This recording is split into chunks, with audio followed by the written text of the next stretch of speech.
आपसी लक्षण भी होते हैं। वक्ता का लक्षण क्या होता है?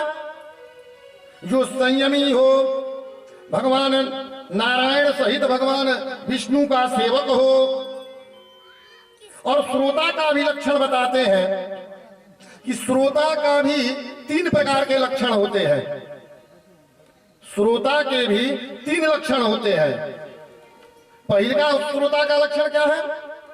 क्योंकि परीक्षित पूछे हैं सुखदेव जी से, ऐ सुखदेव जी ये आप बताइए कि वक्ता और श्रोता का लक्षण क्या है? तो कहते हैं कि वक्ता संयमी हो, स्पष्ट अर्थ समझाने वाला हो, लोभ इत्यादि से विवर्जित हो, लोभ से दूर हो, भगवान नारायण और शिव का भक्त हो।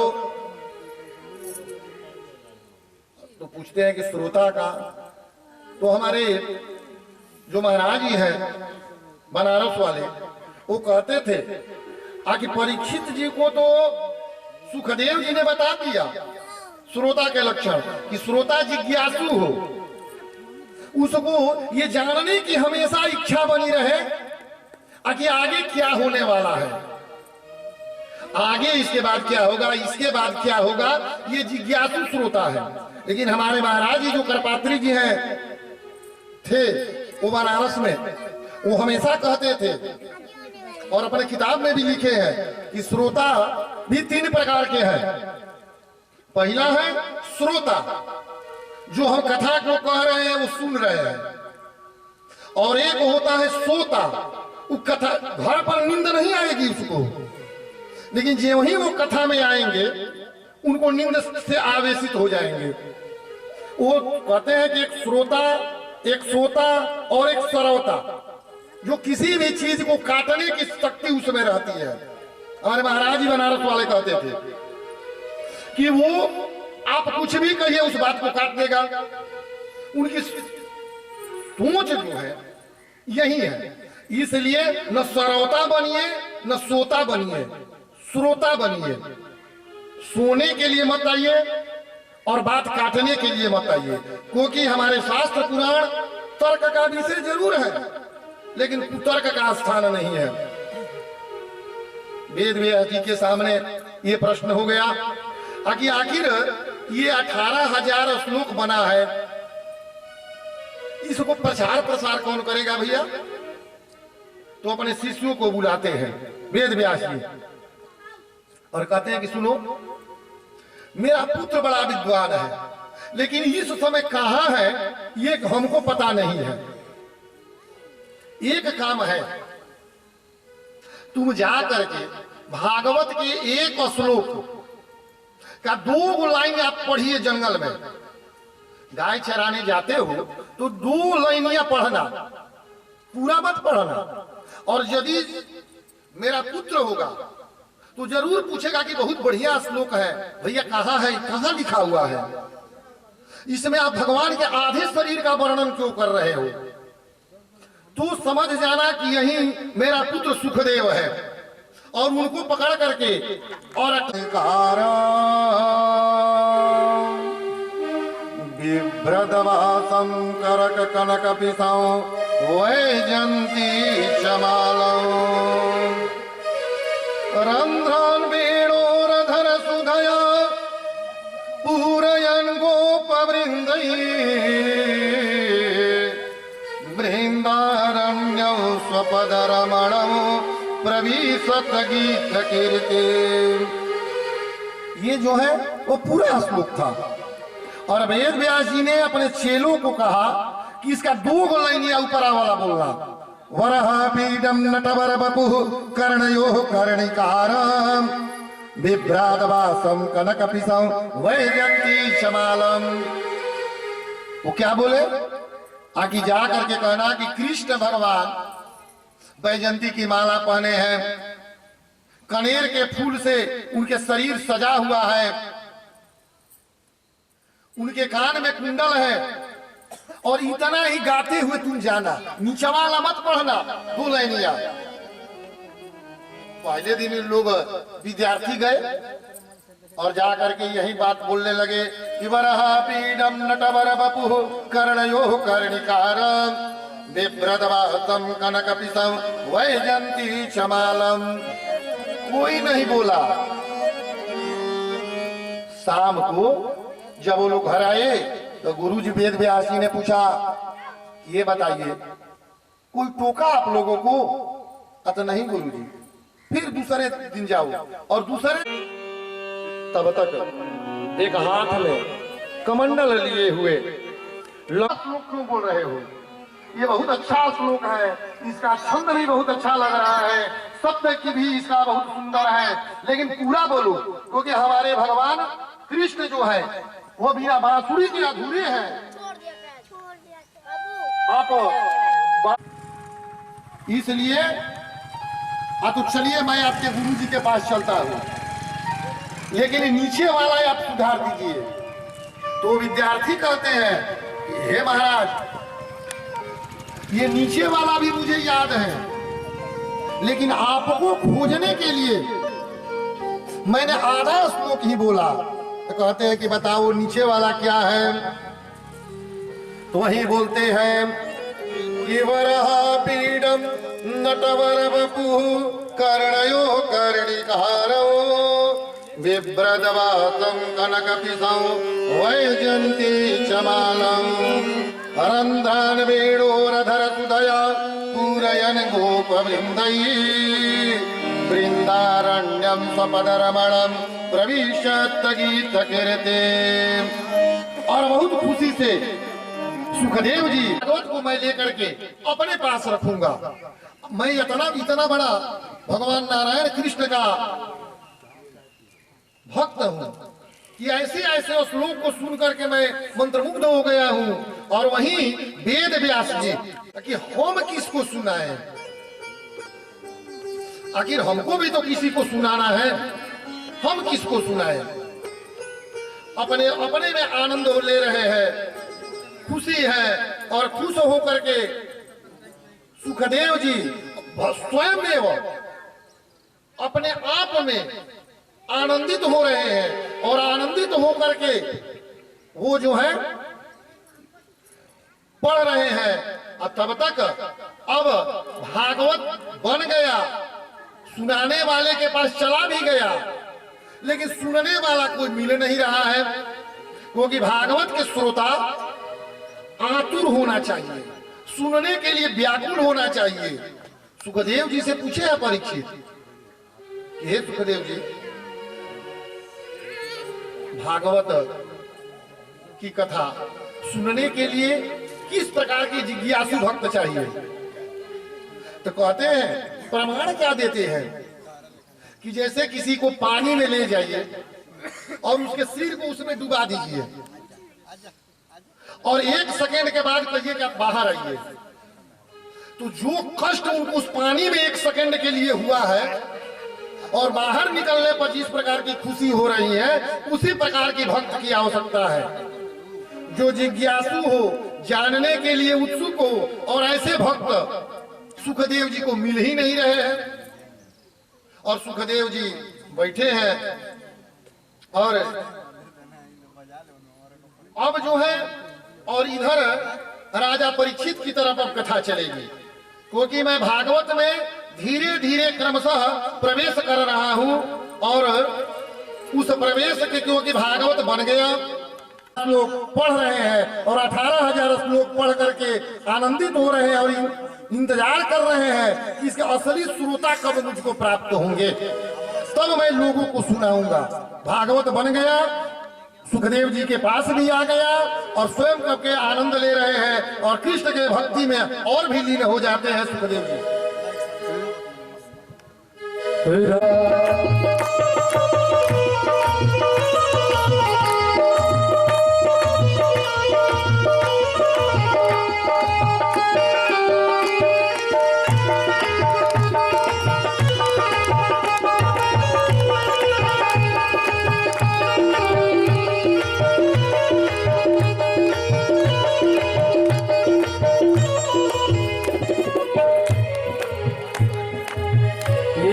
है जंगल की लकड़ी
जैसे ही दीप प्रज्वलित होगा और फीता कटेगा वैसे तालियां बजा करके आप लोग स्वागत करिएगा।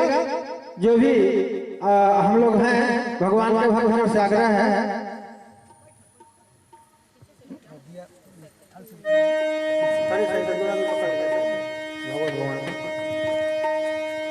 ओम चंद्रमा मनसो जातचतो सूर्यो अजायत श्रोत्र वायु च प्राण च मुखादग्निरजायत।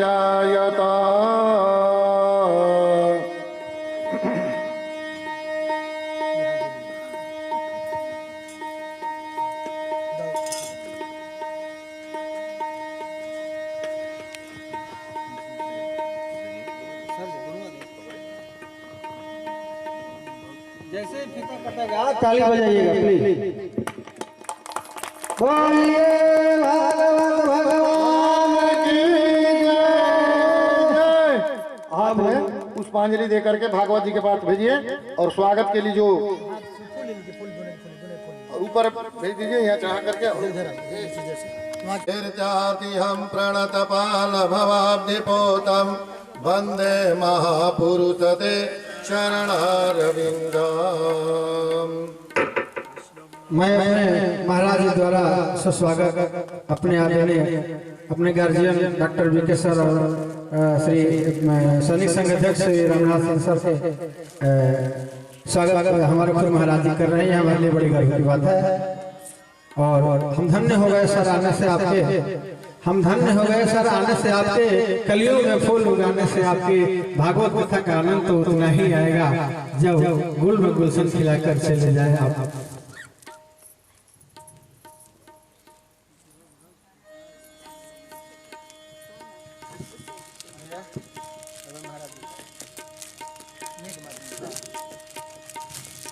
अब एक महाराज जी को समर्पित आप सर दोनों आदमी के हाथ से। अरे तालियां बजाओ यार, इतने हम लोग हैं काफी हैं।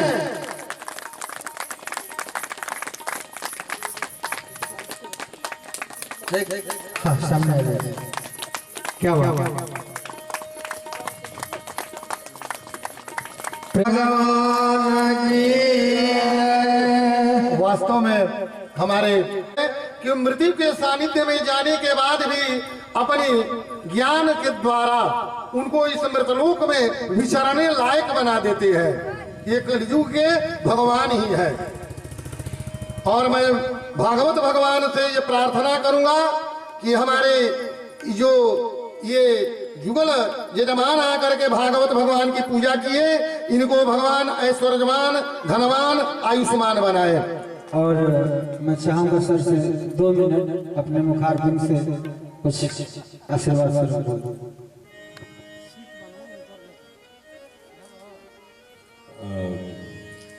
सबसे पहले हमारे जो गुरु महाराज हैं उनको मेरा चरण स्पर्श सादर अभिवादन। यहाँ उपस्थित जितने लोग हैं सबको गुड इवनिंग, सादर अभिवादन। ये चुन्नू बाबा का प्यार है जो हम लोग आज यहाँ आए हैं, खींचे चले आए हैं। बहुत पहले से हम लोग मिलते रहे हैं। इन्होंने बताया कि एक ऐसा आयोजन रखा गया है भक्ति में लीन हो जाने वाला, तो बिल्कुल हमारा जब हृदय स्वस्थ रहेगा, जब स्वच्छ रहेगा, तभी हम जिंदगी में बहुत अच्छा कर पाएंगे। और ये भक्ति और ये समर्पण ये एक बहुत अच्छी उपलब्धि है और बहुत अच्छा लगता है। ये बहुत ही अच्छा भाव है। और आएंगे और हमारे साथ सैनिक संघ के हमारे रामनाथ जी सहयोगी हैं। और आप चेहरे से लग रहा है कि ब्रदर है उनके चुन्नू बाबा के। बहुत बढ़िया। बहुत ही हमारे जो म्यूजिशियंस हैं यहाँ बहुत अच्छा गीत आपने भजन सुनाया और तबला वादक बहुत अच्छे हैं। रियली मुझे तो बहुत अच्छा लगा। रियली आपका जो चूंकि संगीत से हम लोग रुचि रखते हैं तो बहुत अच्छा लगा। और संगीत से चूंकि हम लोग भी जुड़े हैं तो भजन की दो पंक्तियां हम भी सुनाना चाहेंगे।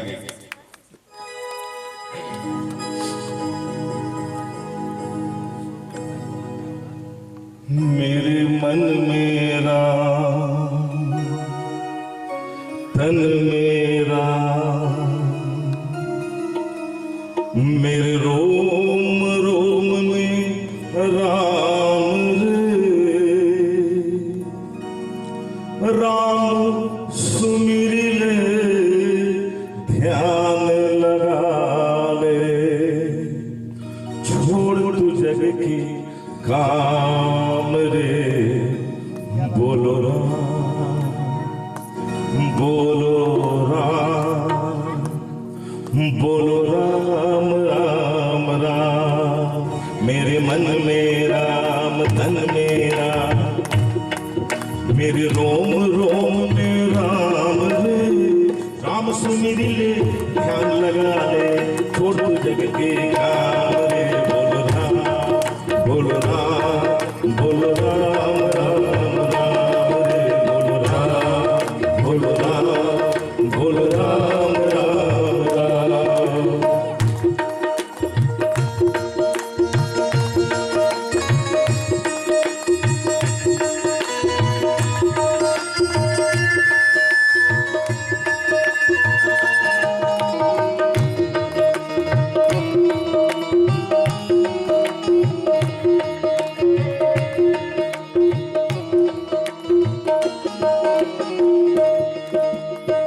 माया में उलझा उलझा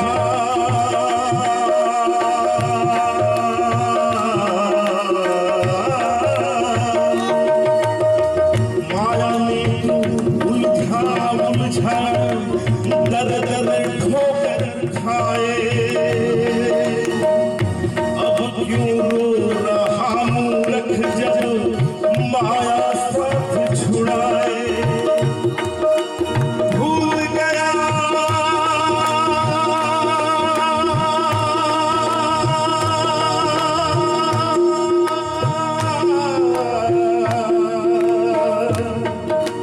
भूल गया तू राम रतन, अरे भूला तो हरि का नाम रे, बोलो राम बोलो श्याम बोलो राम राम राम रे,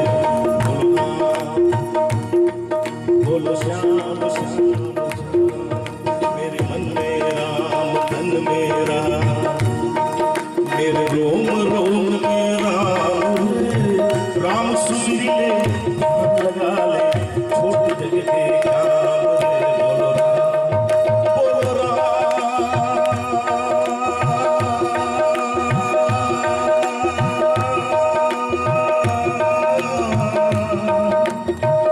बोलो श्याम। मेरे मन में राम तन मेरा, मेरे रोम रोम में राम रे, राम सुमिर ले ध्यान लगा ले, छोड़ जग के काम रे, बोलो राम बोलो राम बोलो राम राम रे, बोलो राम बोलो राम राम राम। मुझको याद करके गा करके मुझे बुला देते हैं, वहीं पर मैं गा जाता हूँ। क्या बात। आइए और गीत संगीत ये भी चार प्रकार होते हैं भैया। जो मुंह से गाया जाए वो गीत कहते हैं, उसी को गीत कहते हैं जो मुंह से गाया जाए, और जो हृदय से गाया जाए उसे भजन कहते हैं, और जो रोम रोम से गा दिया जाए उसको कीर्तन कहते हैं। तो ये जब सर गा रहे थे तो मेरा रोम रोम पुलकित हो गया, क्योंकि मैं भजन की तरफ अपने आप को चला गया।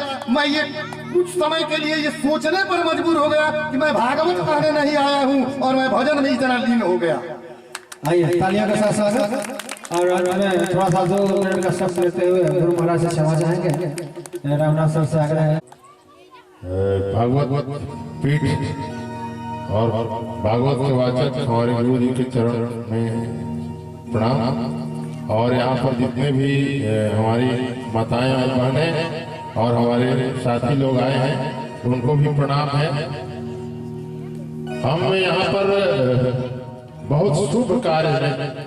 वैसे हम लोग तो हर जगह जाते रहते हैं शुभारंभ करने के लिए, उद्घाटन करने के लिए, लेकिन ये बहुत सौभाग्य की बात है कि हमारे मित्र चुनू बाबा के माध्यम से भगवान का कथा का हम लोग शुभारंभ कराने के लिए यहाँ पर आए हैं। ये हमारे पूर्व जन्म का कोई पक्का ही पुण्य है, जिसकी वजह से हमें आज से 1000 वर्ष बाद इस जमीन पर यज्ञ होने वाला है। मैं उस भूमि को प्रणाम कर रहा हूं जिस भूमि पर 1000 वर्ष बाद यज्ञ होने वाला है। तो हमारे भोलेनाथ इस भूमि को भी प्रणाम किए होंगे। कौन जानता था कि इस भूमि पर श्रीमद् भागवत रूपी महाज्ञान यज्ञ होगा। भूमि की भी अभी अपनी महिमा है।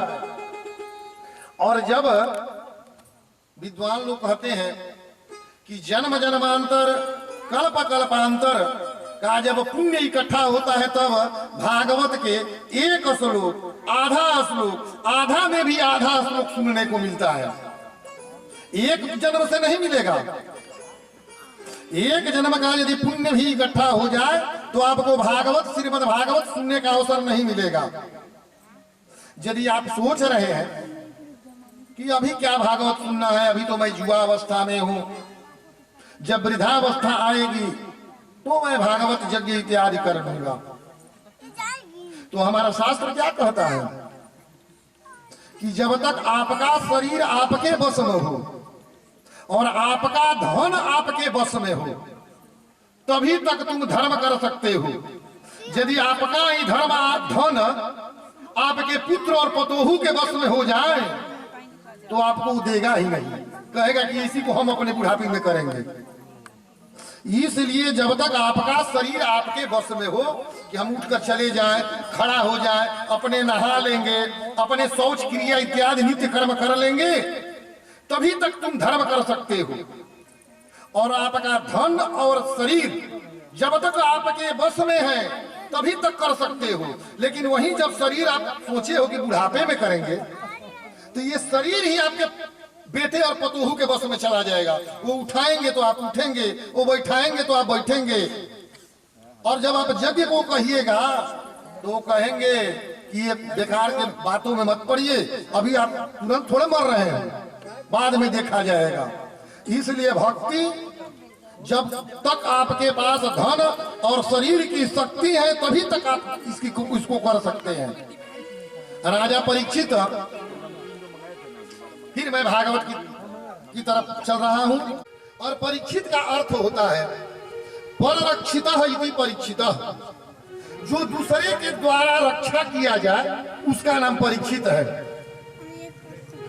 जब अश्वत्थामा चला दिया ब्रह्मास्त्र ताकि मैं पांडवों के गर्भ के आने वाले जो बीज है, जो इस गर्भ में पल रहा है, इसी को मैं खत्म कर दूंगा, और उत्तरा के गर्भ पर चला देता है ब्रह्मास्त्र, ताकि इनके गर्भ को खत्म कर दूंगा। अब जो है भगवान कृष्ण, एक बात समझिए, भगवान का कभी जन्म नहीं होता है। हम राम जन्म, कृष्ण जन्म इत्यादि सब मनाते हैं, उनका अवतरण होता है। वो तो जन्मा है, वो तो भय प्रकट कृपाला है, वो तो प्रकट होते हैं। भगवान कभी भी गर्भ में नहीं गए हैं, गर्भ में जीव जाता है। और गर्भ में न जाए इसी के लिए लोग जप तप पुण्य तपस्या करते हैं कि फिर जन्म मरण से मुझे मुक्ति मिल जाए। कृष्ण भगवान वहीं एक बार गर्भ में प्रवेश किए हैं राजा परीक्षित की रक्षा करने के लिए। जब अश्वत्थामा ब्रह्मास्त्र चला देता है और भगवान गर्भ में जाते हैं, अपने चक्र सुदर्शन से उस ब्रह्मास्त्र को रोक लेते हैं। और इधर 5 पुत्रों को वो काट चुका है, द्रौपदी के 5 पुत्रों को काट चुका है। अब भगवान जो है वही राजा परीक्षित एक समय और आसन पर बैठ जाते हैं। इनकी आयु मात्र 16 वर्ष है।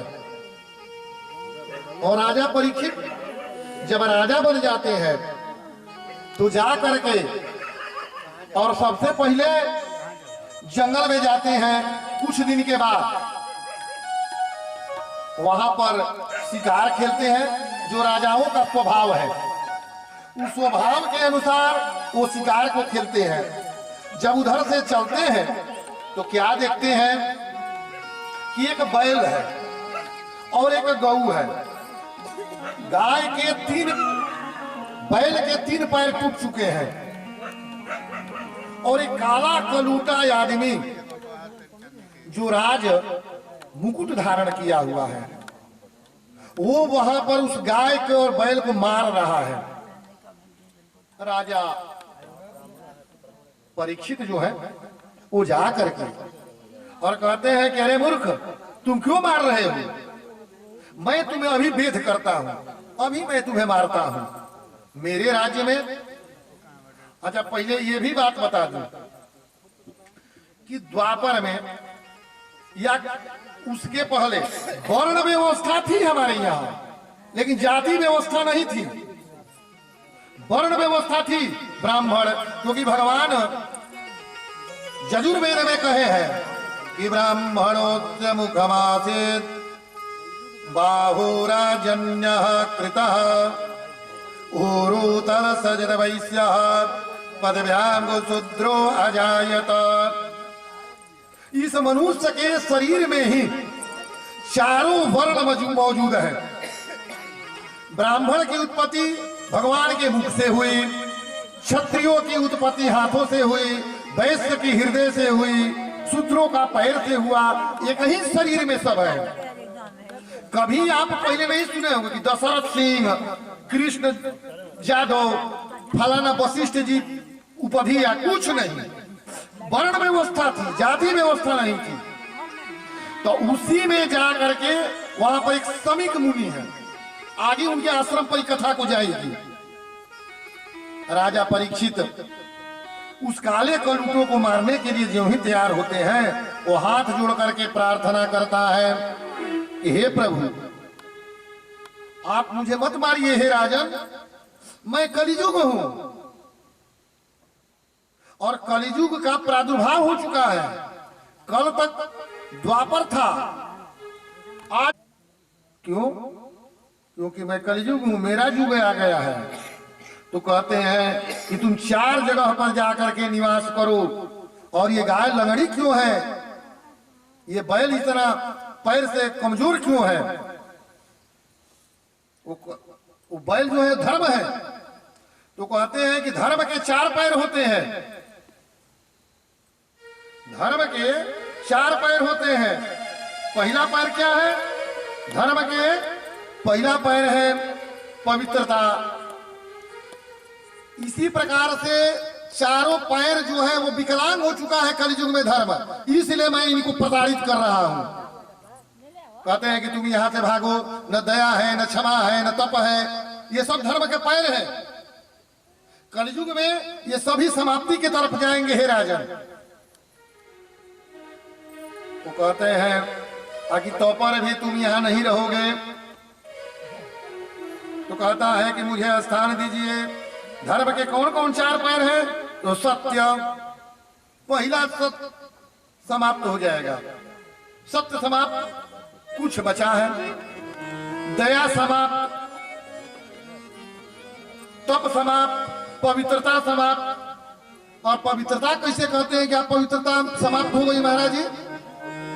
अरे भैया, सबसे पवित्र काम क्या है सामान खरीदने में? पूजा पाठ का। जितने भी अपवित्र और खराब चीज है वही पूजा पाठ की जगह पर बिक रहा है। खरीद करके देखिए, अपने यूज के लिए खरीदिएगा तो बढ़िया मिलेगा, लेकिन पूजा का लिस्ट दुकानदार को दे करके देखिए, सबसे खराब से खराब सामान, अपवित्र सामान आपको दे देगा। रोरी में मिलावट है, मौली में मिलावट है, अगरबत्ती में मिलावट, सब तो वही दे रहा है। तो क्या कारण? कलयुग में पवित्रता समाप्त हो जाएगी। अब कहते हैं कि तुम यहां से जाओ। तो जगह देते हैं कि कहां जाओगे? तो अभ्यर्थी स्तव तस्मै स्थानानि कल्प ददौ कलयुग को स्थान देते हैं। कहा द्यूतम द्यूतम पान स्त्रियम सूनम पद्रा भी चतुर्विधा। इन 4 जगहों पर तुम हे कलयुग निवास करो। पहला तुम कहां निवास करोगे? तो जहां पर जुआ हो रहा हो। दूसरा, जहां पर शराब मदिरा पिया जा रहा हो, वहां पर तुम जा करके रहो। यह वेश्यावृत्ति हो रही है, वहां पर तुम जा करके रहो। और चौथा कहते हैं कि जहां पर धर्म को हटाने के लिए ही कोई कर्म किया जा रहा है कि धर्म न रहे, वहां पर तुम जा करके निवास करो। वो राजा को हाथ जोड़ करके कलयुग कहता है कि हे राजा, अरे कोई भी तो एक बढ़िया चीज दीजिए।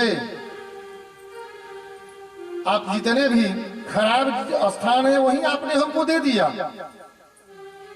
तब कहते हैं कि ठीक है, आपको मैं सोना में स्थान देता हूं, स्वर्ण में, जो सोना गहना पहना जाता है उसमें मैं आपका स्थान देता हूं। और यही वो सोना में स्थान दिए। कलयुग जो मुकुट पहने थे सोना का, उसी में आकर के कलयुग निवास कर गया। आप भी देखिएगा, सोना का अर्थ होता है ऐश्वर्य।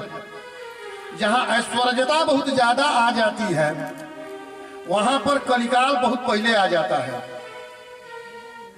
कलिकाल का पहचान क्या है? कलिकाल का, क्योंकि श्रीमद् भागवत कथा के अंतर्गत 12 स्कंद के अंतिम श्लोक आपको प्राप्त होगा 12वें स्कंद में। क्योंकि वहां पर परीक्षित पूछेंगे आगे कलियुग का लक्षण बताइए। तो राजा परीक्षित को सुखदेव जी बताएंगे कि कलियुग का लक्षण क्या होगा, कैसे आप समझिएगा कि कलियुग का प्रभाव प्रारंभ है।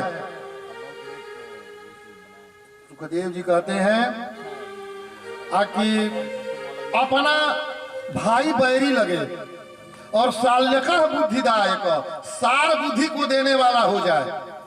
शाल्यकः बुद्धिदायक 12 स्कंद में भागवत क्या है कि साला जो है वो बुद्धि को देने वाला हो जाए घर में।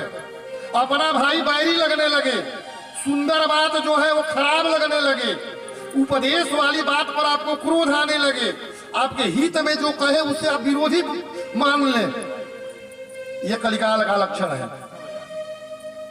12वें स्कंद में यह आया है कि शाल्यकः बुद्धिदायक, अपना भाई का बात खराब लगेगा और साला का बात बहुत प्रिय लगने लगेगा। यह कलिकाल का लक्षण है भागवत के अनुसार। वो जब सोने में स्थान दिए, वो स्थान पा करके उनके मुकुट में ही कलिकाल समाप्त प्रवेश कर गया और राजा की बुद्धि ही समाप्त हो गई। और राजा की जब बुद्धि समाप्त होती है तो वो चल देते हैं आगे आकर के। एक समीक ऋषि का कुटिया है, उस समीक ऋषि के कुटिये पर आकर के कहते हैं कि हे ऋषि, हे साधु, जो राजा इस प्रकार के बात को कभी नहीं जिंदगी में बोले हैं किसी साधु संत ब्राह्मण को देख करके, जब कलिकाल उनके ऊपर आ गया तो वे बोलने लगे कि ऐ साधु, ऐ ऋषि, ऐ मुनि। तब भी उनको पता नहीं है आगे क्या हो रहा है। इतने पर समीक ऋषि के पुत्र जिसका नाम श्रृंगी है, उनसे लोगों ने कहा, उनके मित्रों ने, अरे श्रृंगी, अरे तुम्हारे पिताजी के गले में किसी ने मरा हुआ सर्प लपेट दिया है। क्या हो आए और आकर के हाथ में जल लेकर के श्रापित कर दिए कि जिसने मेरे पिता के गले में ये मरा हुआ सर्प लगाया है, लपेटा है, ये सर्प तक्षक बन करके, सर्प जीवित होकर के और 7वें दिन उसको काटेगा और उसकी मृत्यु हो जाएगी। ये श्रृंगी ऋषि ने श्रापित कर दिया, जो समीक ऋषि के पुत्र है। जब राजा घर पर आते हैं और जब अपना मुकुट खोलते हैं तो उनको ज्ञान होता है, अकेले भाई मुझसे तो बड़ा गलती हो गया, मैंने ऋषि को इस प्रकार का बात क्यों कह दिया। एक बात समझ जाइए कि हम सबकी मृत्यु राजा परीक्षित तो चेत गए, आगे आगे आएगी कथा कि राजा परीक्षित अपने मोक्ष का उपाय करने लगे और सबकी मृत्यु 7वें दिन में होने वाली है। हम आप जो कोई है सबकी मृत्यु 7वें दिन में होने वाली है। आतवार से शनिचर तक कोई दिन रहेगा, कौन सा दिन रहेगा यही पता नहीं है, लेकिन सबकी मृत्यु 7वें दिन में होने वाली है। चाहे शनिवार हो और चाहे अंतिम रविवार पड़े, जो 7 गो दिन है इसी में किसी न किसी दिन सबकी मृत्यु होनी है। तो राजा परीक्षित चेत गए और हम आज तक नहीं चेत रहे हैं। एक बार युधिष्ठिर महाराज से यक्ष ने प्रश्न किया था कि संसार में, हे युधिष्ठिर, इस संसार में सबसे बड़ा आश्चर्य क्या है। युधिष्ठिर ने क्या कहा था कि हन्य भूतानि गच्छन्ति जमालयम, रोज लोग मर मर करके रोज जा रहे हैं जमलोक, रोज लोग मर रहे हैं, लेकिन जो जीवित है वो कहते हैं कि हमको अभी थोड़े मरना है, वो मरा है, हमको अभी नहीं मरना है। हे युधिष्ठिर, इससे बड़ा आश्चर्य इस संसार में कुछ भी नहीं हो सकता है। लोग रोज मर मर करके जा रहे हैं, लेकिन जो जीवित है वो कहते हैं कि अभी हमें नहीं मरना है। इससे बड़ा आश्चर्य नहीं हो सकता है। जब ये श्रापित हो गए राजा परीक्षित, अब इनको बेचैनी बढ़ने लगी कि अब मैं क्या करूं। तो अब कहते हैं, नारद जी आते हैं और नारद जी कहते हैं कि हे राजा परीक्षित, आप जो है अब तो आपके पास समय नहीं है, आपको 7 दिन में ही मृत्यु होनी है, ये फाइनल है। क्योंकि भगवान राम भी कहे हैं कि ब्राह्मणों की जो श्राप दे दे वो श्राप विफल नहीं जाता है, और तुमको श्रापित एक ब्राह्मण ने कर दिया इसलिए विफल नहीं होगा। आज के ठीक 7वें दिन आपकी मृत्यु होगी। तो कहते हैं कि महाराज अब मैं क्या करूं। तो कहते हैं कि जाओ, तुरंत आपको मोक्ष चाहिए तो राजा परीक्षित के यहाँ एक भागवत लिख करके रखा हुआ है, और जा करके 7 दिन में उस भागवत को सुन लीजिए, आपका मोक्ष हो जाएगा।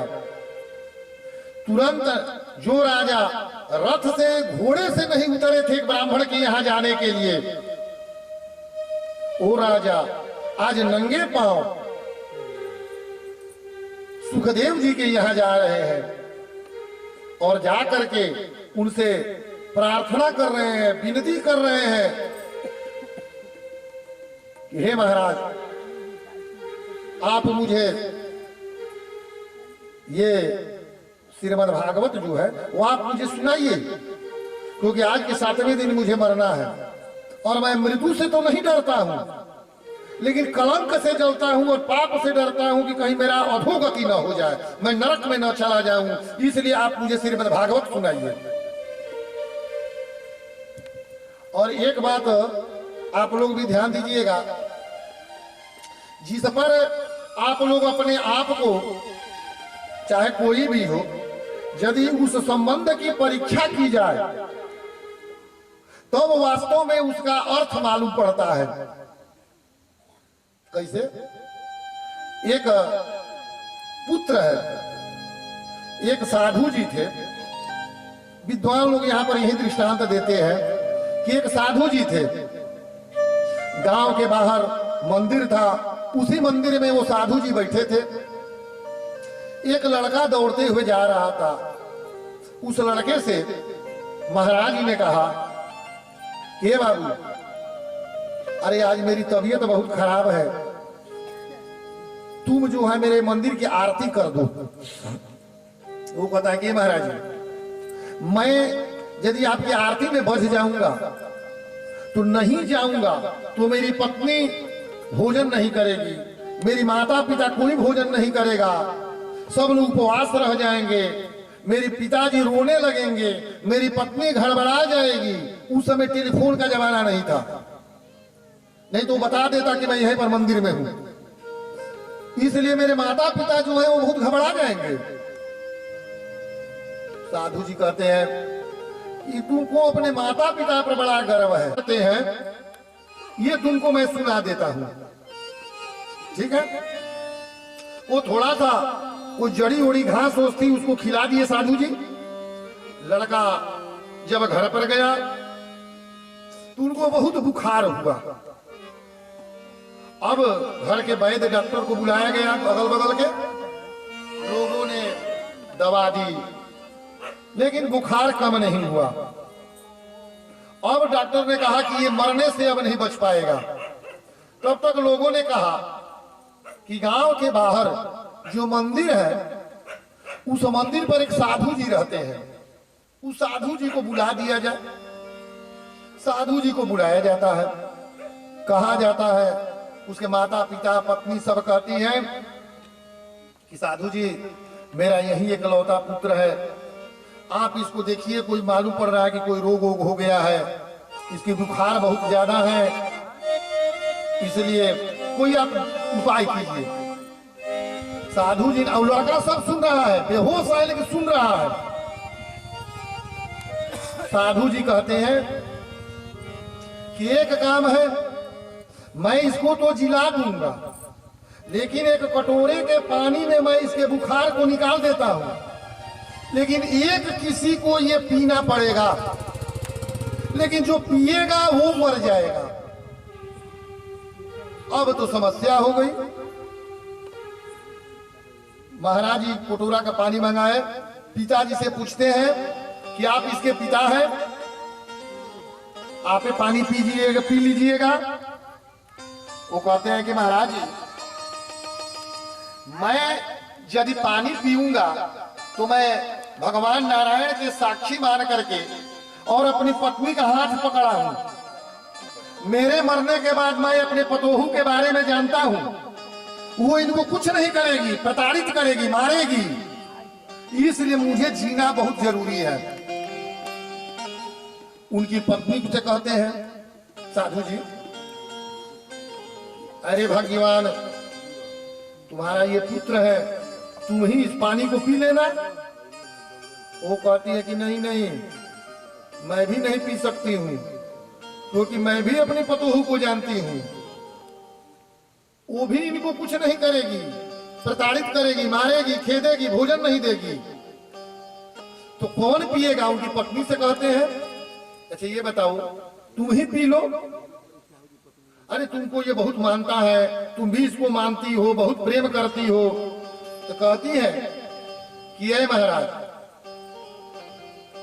जी एक बात सुनिए, जहां तक पीने की बात है तो मैं तो अभी न गौदान की हूं, न भागवत सुनी हूं, न देश दुनिया देखी हूं, न कोई तीर्थाटन किया है। अरे मुझे आप क्यों इस लफड़े में डाल रहे हैं। फिर उनके माता पिता से कहते हैं कि तुम दोनों आधा आधा पी लो, आधा आधा पी लो, दोनों मर जाओ। अब जो है वो तीनों मिल करके अपने में सलाह करती है कि महाराज जी एक बात कहूं, तो हाँ, तो आपका तो कोई है नहीं, आप पनिया को पी लीजिए और आपका श्राद्ध में हम लोग हजारों लोगों को भोजन करा देंगे। तो लड़का उठ करके और साधु जी के साथ चला जाता है, उसका बुखार भी उतर जाता है। इसीलिए कोई अपना नहीं, जब परीक्षा लिया जाएगा तब पता चलेगा कि कौन किसे कितना प्यार करता है। अरे संसार के लोगों से आसान किया करना, यहाँ कोई नहीं अपना, सिया राम कहा करना। यहाँ कोई नहीं अपना, सिया राम कहा करना। जीवन के समुद्र में तूफान भी आते हैं, जीवन के समुद्र में तूफान भी आते हैं। अरे जो प्रभु को भजते हैं, प्रभु आप बचाते हैं। संसार के लोगों से आसान किया करना, यह कोई नहीं अपना, सिया राम कहा करना। मरने के बाद कफन में जेब भी नहीं होगी कि पकड़ करके कुछ रुपया लेकर के जाओगे। सबसे पहले तो बाद में आपका दाह संस्कार होगा। पहले एक बहू आकर के बगल वाला मंगलसूत्र तोड़ कर ले जाएगी, दूसरी नथिया खींच कर ले जाएगी, तीसरी कान में कर ले जाएगी। श्राद्ध तो बाद में अग्नि संस्कार होगा। यही गति होगी शरीर की। जब परीक्षा लिया जाएगा तब पता चलेगा कि आपकी बहू, आपकी पत्नी, आपका पुत्र आपसे कितना प्यार कर रहा है। प्रभु आप ही आओगे, तुम याद किया करना, यह कोई नहीं अपना, सिया राम कहा करना। इस दुनिया में आकर वापस भी जाना है, इस दुनिया में आकर वापस भी जाना है। माया के चक्कर में दिन रात बचा करना, माया के चक्कर में दिन रात बचा करना। यह कोई नहीं अपना, सिया राम कहा करना। आप लोगों से भी मैं कह रहा हूं, संत भी कहते हैं कि अपने मनुष्य अपने आप के लिए, जैसे एक कुआं पर जल पीने के लिए सभी लोग आते हैं, उसी तरह से सब लोग यहाँ पर इकट्ठा हुआ है और पानी पी पी करके अपने अपने गंतव्य पर सबको चला जाना है। कोई अस्थाई रहने वाला यहाँ पर नहीं है। जिसको आप अस्थाई कर रहे हो ताकि अब बहुत कमा लेवे दो, ऐसे कि लड़का के हम बहुत सुखी कह के जाइए। अरे लड़के को सुखी कीजिएगा कि नहीं कीजिएगा, लेकिन अपने जरूर दुख भोग लीजिएगा, क्योंकि लाभ से लोभ की उत्पत्ति होती है। लोभ ऊपर से नहीं आता है। जब किसी चीज में आपको लाभ दिखाई देने लगेगा तो आपको लोभ उत्पन्न हो जाएगा, और लोभ जब उत्पन्न हो जाएगा तो आप गर्त में जाएंगे और आपका अभाव हो जाएगा तो आप क्रोध की तरफ जाएंगे।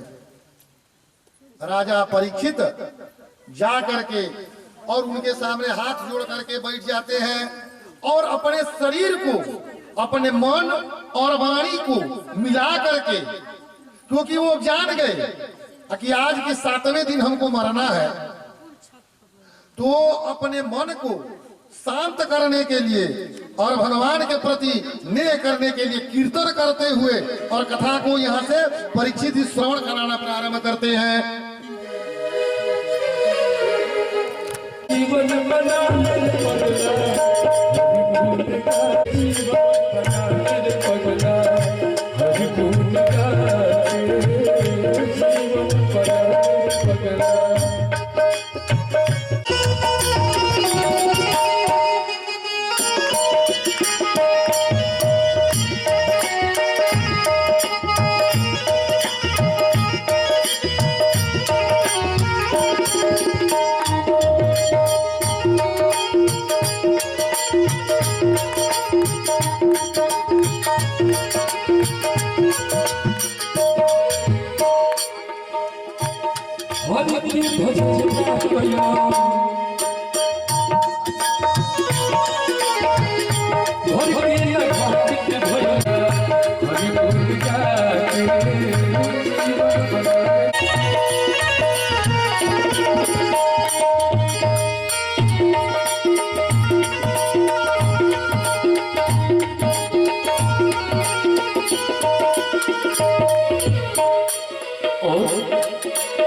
बहुत ही प्यारा सा ये भजन है।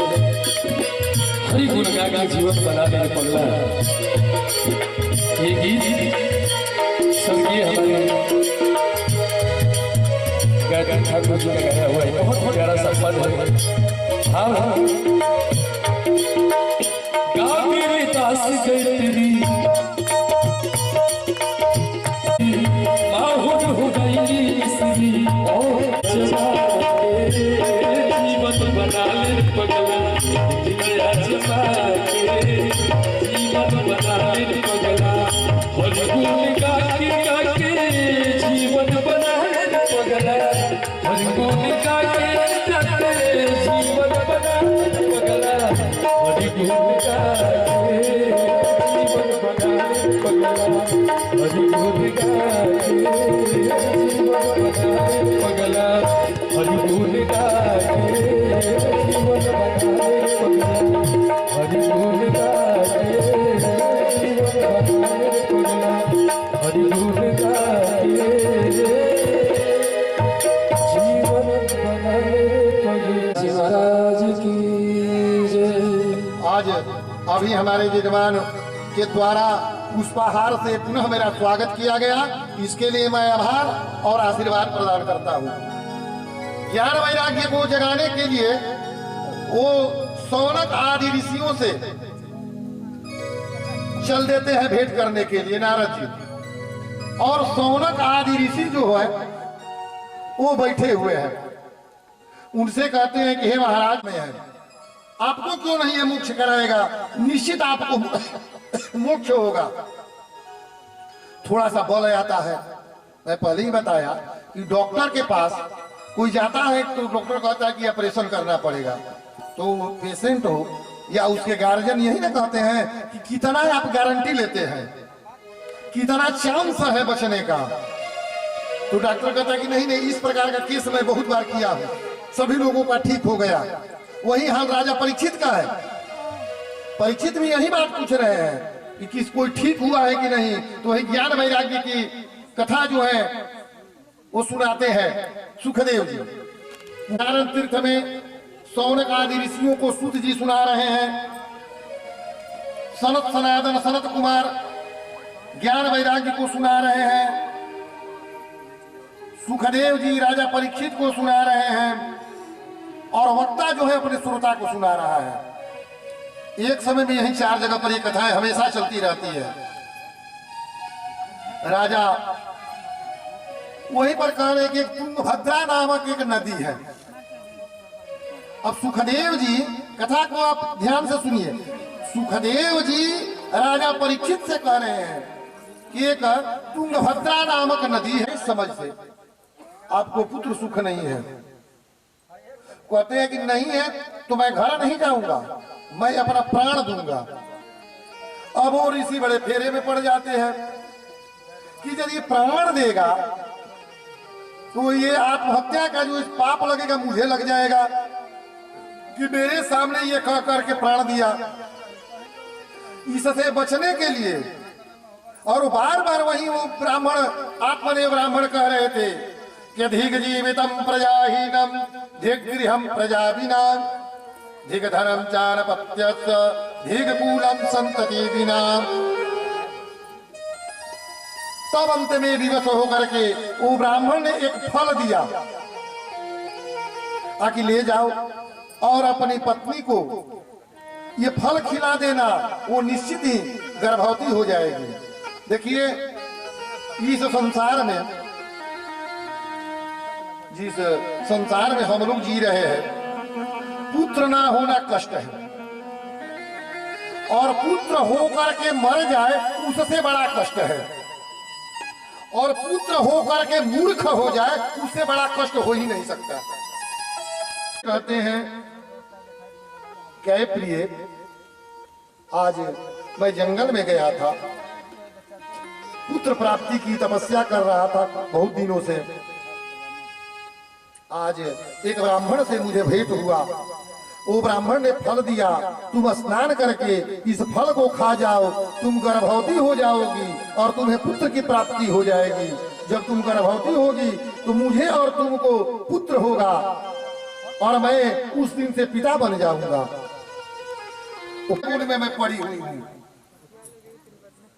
वो कहती है कि ये काम है।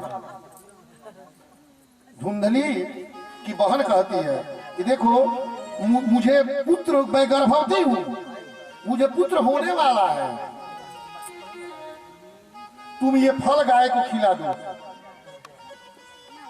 और अपने पति से कह दो कि मैं फल खा ली, गर्भवती भी हो गई हूँ, मुझे आराम की सख्त जरूरत है। और मेरा पति धन का बहुत बड़ा लोभी है। उनकी बहन कह रही है धन के बड़ा लोभी है। मेरा जो पुत्र होगा उसको मैं तुमको दे दूंगी, इसके बदले में तुम मुझे धन दे देना, प्रसव की पीड़ा भी नहीं सहनी पड़ेगी, शारीरिक कष्ट भी नहीं होगा, कोई तुम्हारा धन भी नहीं लेकर के भागेगा और तुम स्वस्थ भी रहोगी। कहती हाँ हाँ ये तो ठीक है, ये बात ठीक है। अपने पति से कह देती है कि मैं फल खा ली, और फल गाय खा ली थी, आराम करने लगती है।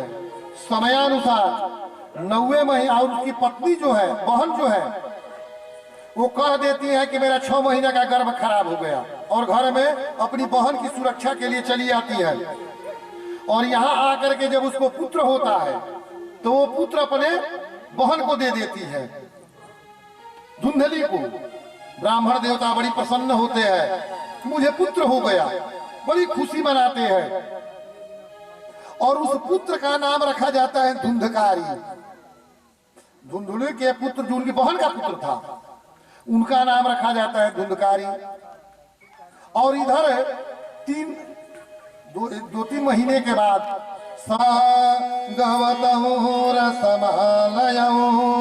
मुहुरहो रसिका भूमि भागवत भक्ति रूपी पेड़ के, भागवत रूपी बहुत पका हुआ मीठा फल है। इस समय न छिलका है न गुठली है, सब रस ही रस है। इसलिए और किसने इसको पहले चखा तो सुखमुखाद, सुखदेव जी के मुख से ये कथा हुई। और सुखदेव जी यहीं से फिर आगे बढ़ते हैं और राजा परीक्षित की आगे की कथा कहते हैं, जो मैं आप लोगों को कल इस कथा को आगे बढ़ाऊंगा। मैं इस कथा को यहीं पर विराम दूंगा। कीर्तन